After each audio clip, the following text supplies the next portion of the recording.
Hey, என்ன இதுனா மாமியார் வீட்டுக்கு வந்த மாதிரி பெட்டி படிக்கலாம் எடுத்துட்டு வந்து ஏன் ரூம்ல ஷிஃப்ட் ஆகுற? இத பாரு, நம்ம நிலைமை சரியில்லைன்னு சொல்லிட்டு இன்னொருத்தர் வீட்ல 4 நாள் தங்கறதுக்காக வந்திருக்கோம். இங்க உன் பெட்ரூம் ஏன் பெட்ரூம்னு 4-5 பெட்ரூம்லாம் இருக்காது. திருமாறன் தாத்தா இருக்கிறது போக இந்த ஒரு பெட்ரூம் தான் இருக்கு. உனக்கு பிடிச்சாலும் பிடிக்கலனாலும் கஷ்டமா இருந்தாலும் நம்ம 2 பேரும் சேர்ந்து தான் இருக்க போறோம். அப்படிலாம் என்னால செய்ய முடியாது.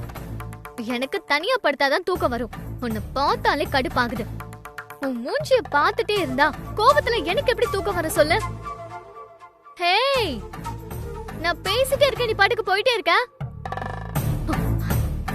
இது என்னதான் அர்த்தம்? நான் சொல்றத கேக்குறாளா பாரு. அவ என்ன நினைக்கிறாளோ அததான் சாதிக்கிறா.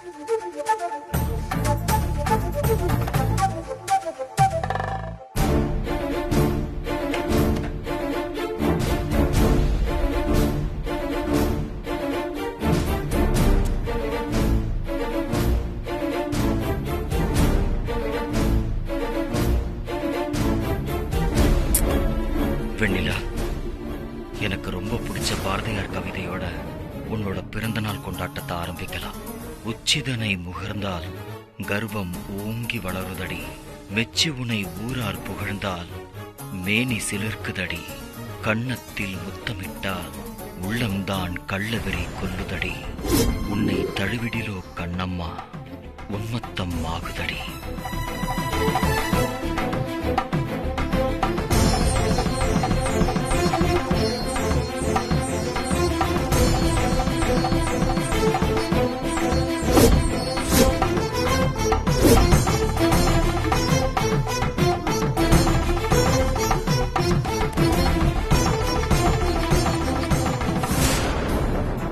கேட்டியா?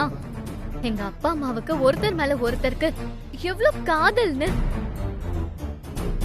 எவ்வளவு ஒத்துமையா இருந்தவங்கள நடுவுல வந்து அவங்கள பிரிக்கணும்னு உனக்கு எப்படி தோணுச்சு? எல்லாரும் என்னமோ எங்க அம்மா கந்திருஷ்டியாலதான் செத்து போயிட்டாங்க நினைச்சிட்டு இருக்காங்க. ஆனா அவங்க சாவுக்கு காரணம் நீ தானே யாருக்கும் தெரியாது. நிறுத்து. இனிமே உங்க அம்மா அப்பாவை பத்தி என்கிட்ட பேசாத. விட்டுடு ப்ளீஸ். இப்படியே அடிக்கடி பேசி பேசி என்ன உன் வார்த்தையால கொல்லாத. நீ பண்ண வேலைக்கு நான் இன்னும் 100 தடவை கூட நான் இப்படி சொல்லலாம். அது ஒண்ணு தப்பு இல்ல.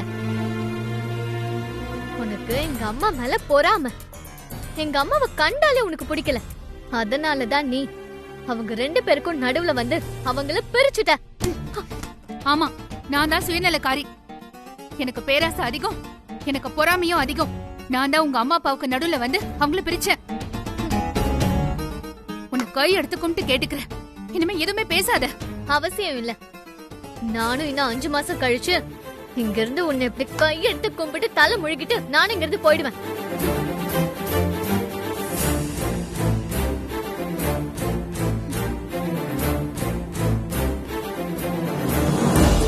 ஒரே ஊர்ல இருந்துட்டு இப்படி வெளியூர்ல இருக்கிறதா போய் சொல்றோமே, இது அத்தைக்கோ இல்ல பாட்டிக்கோ தெரிஞ்சதுன்னா ரொம்ப பெரிய பிரச்சனை ஆயிடுமோன்னு ரொம்ப பயமா இருக்குங்க. நீ அதை பத்திலாம் ரொம்ப யோசிச்சு கவலைப்படாத சாருமதி. இந்த மாதிரி நேரத்துல உனக்கு ரெஸ்ட் வேணும். டென்ஷன் ஆகாத. ரெஸ்ட் இல்ல, நான் சீக்கிரமாவே இந்த வீட்டை விட்டு போய் அகிலன் கூட புது வாழ்க்கையை ஆரம்பிக்கணும். அப்பதான் நான் ஹாப்பியா இருப்பேன். அகிலனோட பிளான் இந்த தடவை கண்டிப்பா 100% ஒர்க் அவுட் ஆகும் நம்பிக்கிட்டு இருந்த நேரத்துல நீங்க வந்து எல்லாத்தையும் ஸ்பாயில் பண்ணிட்டீங்க. இங்க பாரு சாருமதி, வாழ்க்கையில நம்ம நினைக்கிறதெல்லாம் அப்படியே நடந்துருமா என்ன? நான் மனசுக்குள்ள பேசுறதெல்லாம் கேட்டுருச்சா என்ன?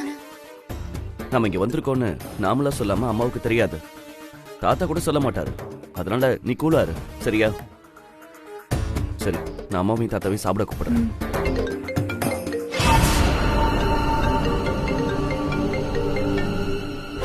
அகிலனா இருக்குமோ? அகிலனா இருந்தா என்ன பண்றது? ஏய், நான் பாக்குறேன், நீ இரு.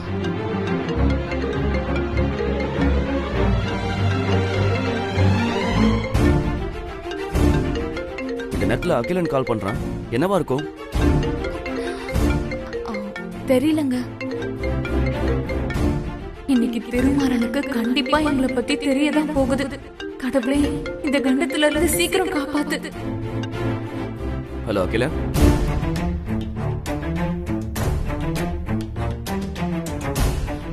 நான் அகிலன் இல்ல, நான் அம்மா பேசுறேன். அம்மா? அம்மாவா? அப்படின்னா அகிலன் அத்தை கிட்ட மாட்டிக்கிட்டானா? அம்மா உங்க போன் என்னாச்சு? ஏன் அகிலன் போன்ல இருந்து கால் பண்றீங்க? என் போன்ல சிக்னல் இல்ல, அதனால தான் அகிலன் போன்ல இருந்து பண்றேன். உன்னை கேட்டா உண்மை வெளியில வராதுல்ல, அதனால தான் சாருமதிக்கு போன் பண்ணேன். அவளை கொஞ்சம் அதட்டி கேட்டா உண்மையை சொல்லிடுவா. எந்த உண்மையம்மா சொல்லணும்?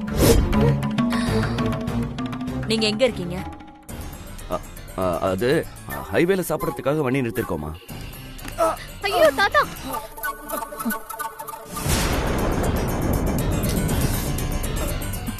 வாங்க.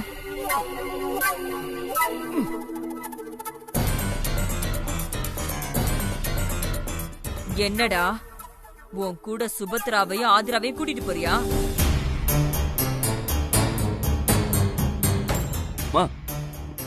என்னம்மா நீங்க அவங்கள எதுக்கு நான் கூட்டிட்டு போறேன்?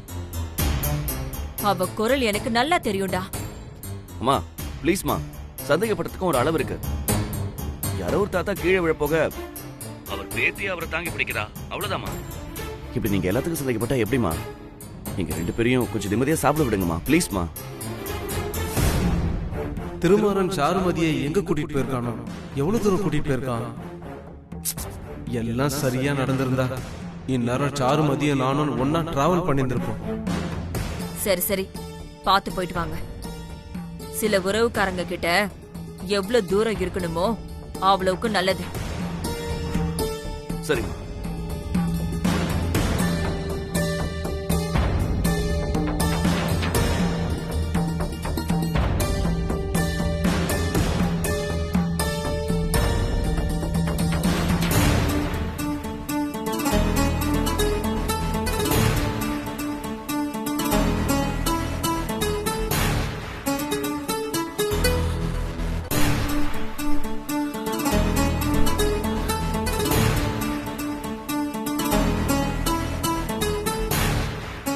சாருமதி வா சாப்பிடலாம்.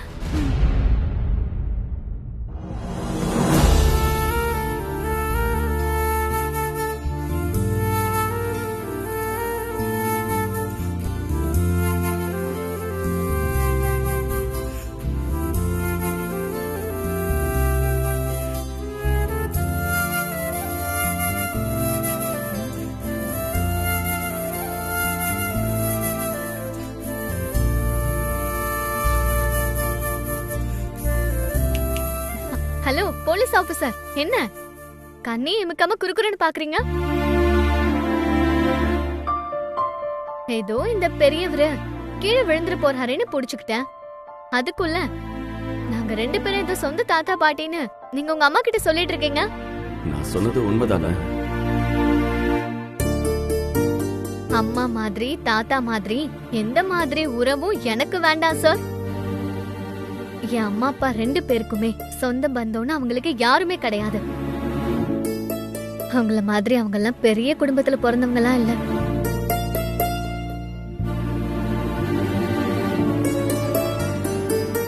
நான் இங்க பேசிட்டு இருக்கேன், நீங்க அவங்கள ஏன் பாக்குறீங்க? யாருமா உங்க அம்மா? எங்க இருக்காங்க அவங்க? ஐயோ, ஆதிரா அத்தை மாமா பேர் சொல்லிட்டு போறா. அது தாத்தா, அது ஒரு பெரிய கதை, அது அப்புறம் பேசிக்கலாம். நீங்க முதல்ல சாப்பிடுங்க. என்னங்க அம்மா, நீங்களும் உட்காருங்கம்மா, சாப்பிடலாம். நான் எல்லாருக்கும் பரிமாறுறேன், நீ உட்காரு.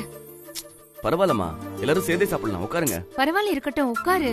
அம்மா நான் சொல்றேன்ல, ப்ளீஸ்மா சரி. உட்காருங்க. நீங்க உட்காருங்க, நானே பரிமாறுறேன், உட்காருங்க.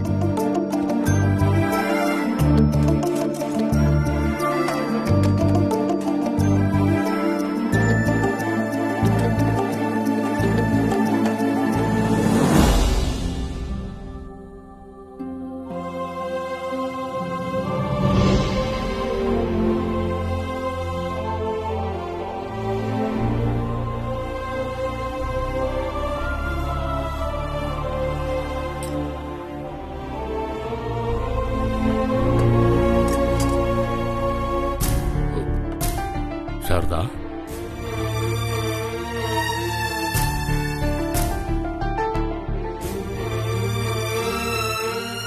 சாரதா, என்னாச்சு? நடந்ததையே நினைச்சு உட்காந்துக்கிட்டு இருக்கியா? வேணாம், விடு, உடம்புக்கு நல்லதில்ல. சாப்பிடு. மனசுல தாங்க முடியாத பாரம் இருக்கிறப்ப எப்படிங்க சாப்பிட முடியும்?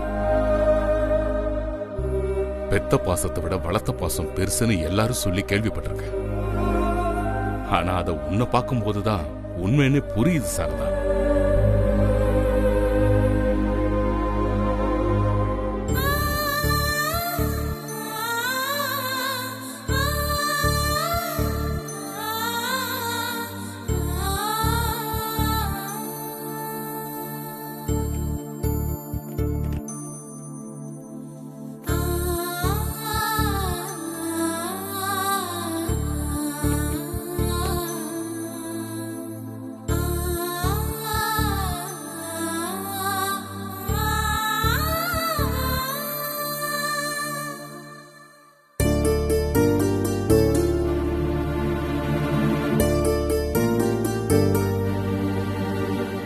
அம்மா, உங்களுக்கு பாட்டி ஞாபகம் வந்துருச்சா? இவங்க உட்கார்ந்து அழுதுட்டு இருக்காங்க. பக்கத்துல தானே அவங்க அம்மா இருக்காங்க. ஏதாவது ஒண்ணுனா போய் பார்த்துட்டு வர வேண்டியதானே. அம்மாவுக்கு நான் பரிமாறினா திருப்தியா சாப்பிடுவாங்க. இப்போ சாப்பிட்டாங்களோ இல்லையோ? அன்பு நம்ம பக்கம் இருந்தா மட்டும் போதாது, ஆப்போசிட் சைடுல இருக்கிறவங்களுக்கும் இருக்கணும். அம்மாவுக்கு நானா உசுறு. உண்மையிலேயே உங்க அம்மா உன் மேல உசுரா இருந்தா அவங்க உன்னை வீட்டை விட்டே அனுப்பியிருக்க மாட்டாங்க. நீ இங்க உட்கார்ந்து சாப்பிடாம இப்படி பிளேட்ல கோலம் போட்டுட்டு இருந்திருக்க மாட்ட. முதல்ல எதையும் யோசிக்காம பேசாம சாப்பிடு. சாப்பிடுறேன், நிறைய சாப்பிடுறேன். நான் எதுக்கு கவலைப்படணும்? தப்பு பண்றதுக்கு முன்னாடி அவ யோசிச்சிருக்கணும். வேண்டான்னு ஒதுக்கி விட்ட உறவை எனக்கு தெரியாம திரும்ப வீட்டுக்குள்ள கூட்டிட்டு வந்ததுக்கு அவதான் அழணும். நான் எதுக்கு அழணும்?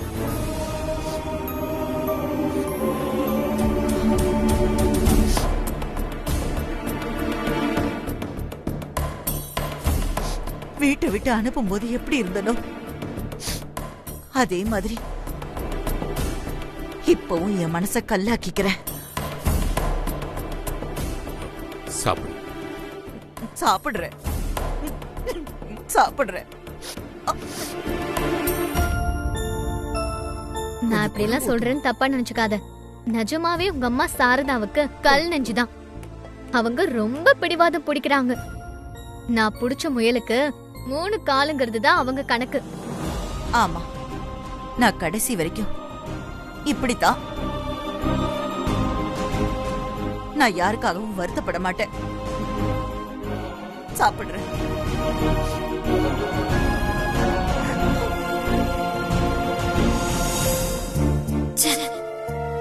அம்மா எப்ப பாரு இந்த சுபத்ராவையே நினைச்சு கவலைப்பட்டு இருக்காங்க. என்ன மாய செஞ்சாலும் மைய வச்சாலும் தெரியலையே. ஆமா, உங்க அம்மா. ஏய், நீ கொஞ்ச நேரம் வாய் மூடிட்டு சாப்பிடுறியா? அப்படியா? வாய மூடிட்டு எப்படி சாப்பிடுறதுன்னு நீங்க கொஞ்சம் சாப்பிட்டு காட்டுங்க.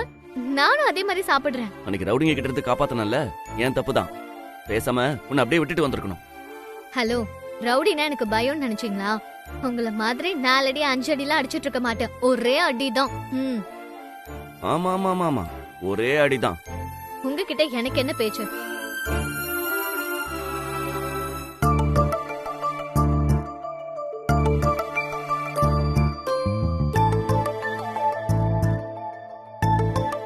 அம்மா, நீங்க சாப்பிடுங்கம்மா.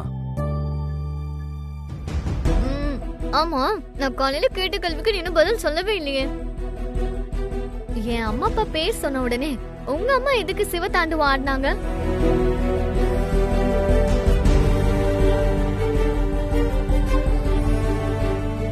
யாருமா உன் அம்மா அப்பா?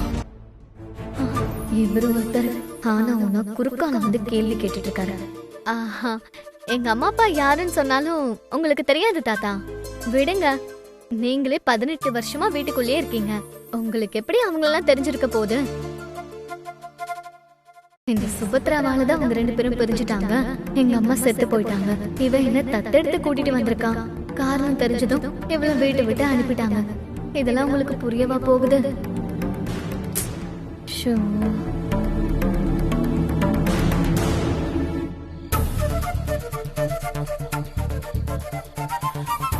நானும் சாருமதியும் லவ் பண்ண பீரியட் வாழ்க்கை ரொம்ப நல்லா போச்சு.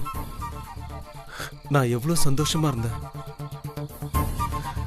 ஆனா எப்ப சாருமதிக்கு திருமாறனோட கல்யாணம் நடந்துச்சோ அப்பவே என் நிம்மதியெல்லாம் போயிடுச்சு.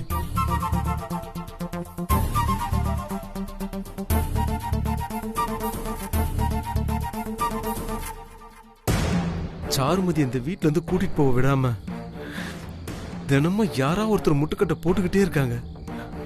முதல்ல திருமாறன் சாருமதியை எதுக்கு டூரு கூட்டிட்டு போனான்னு தெரிஞ்சுக்கணும். ஐயோ, சாருமதியை பார்க்காம பேசாம எனக்கு பைத்தியம் பிடிக்கிற மாதிரி இருக்கு.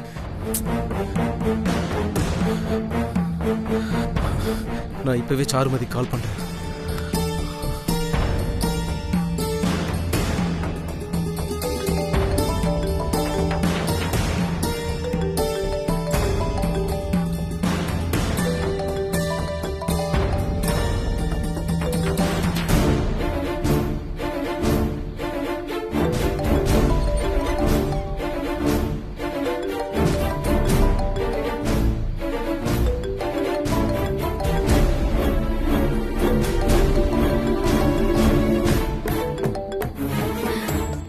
ஹலோ ஹலோ சாரு, இப்படி நினைச்ச நேரம் கூப்பிட்டாதானே உனக்கு எத்தனை டைம் சொல்றது?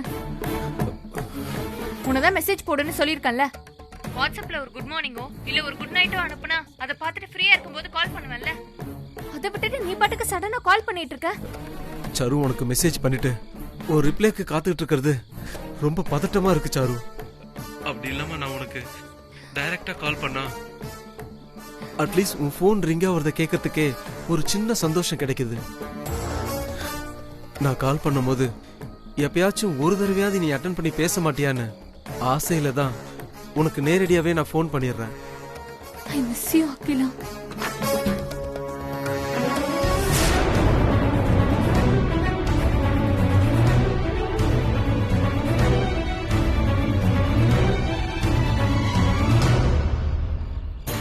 என் கல்யாணத்துக்கு அப்புறம் நம்ம 2 பேரும் சேர முடியாதுன்னு பயப்படுற ஒவ்வொரு தடவையும் எனக்கு தைரியம் சொல்லி எனக்காக காத்துட்டு இருக்க பாரு.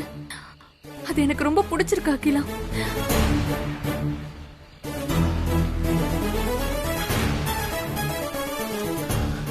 ஆமா சாரு, எந்த ஊருக்கு டூர் போயிருக்கீங்க? அது உன்கிட்ட எப்படி சொல்றதுன்னே தெரியல. சாரு, நீ எங்க இருக்குன்னு சொல்லு, நானே வந்து பாக்குறேன். நம்ம ஊர்ல தான் திருமாறன் தாத்தா வீட்டுல இருக்கோம்.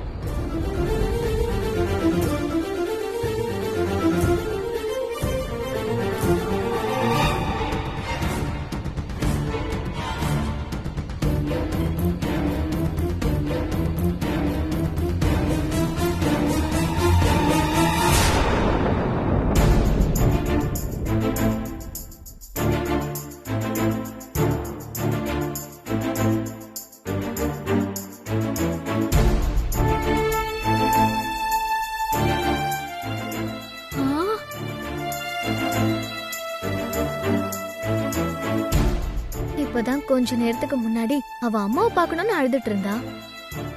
அதுக்குள்ள கொரட்டை விட்டு தூங்க ஆரம்பிச்சுட்டா. எப்படிதான் இவளுக்கெல்லாம் நிம்மதியா தூக்கம் வருதோ.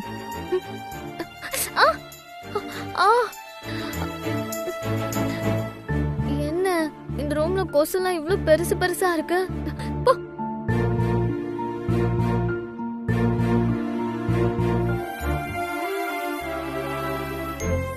இந்த ஃபேன் ஓடுதா இல்ல சுபத்ரா தூங்குற அழக வேடிக்கை பார்த்துட்டு நிக்குதா? ஃபேன் ஸ்பீடா வச்சு தூங்கினாதான் என்ன? என்னமோ இவங்கள கரண்ட் பில் கட்டுறாங்க.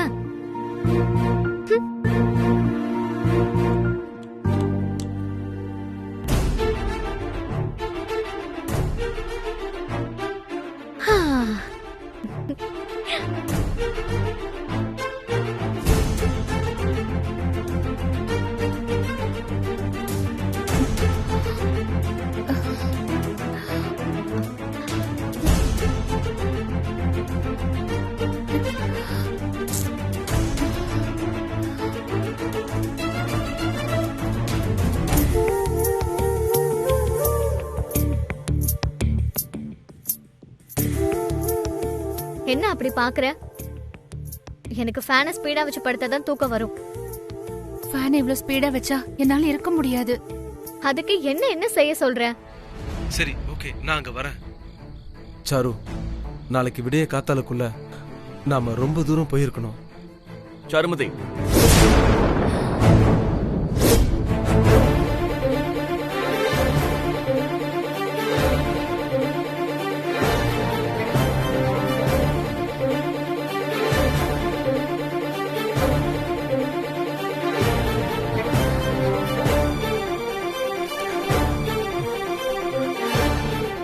திருமாரம் வந்துட்டான் போல இருக்கு. அதான் சாரு காலை கட் பண்ணிட்டான்.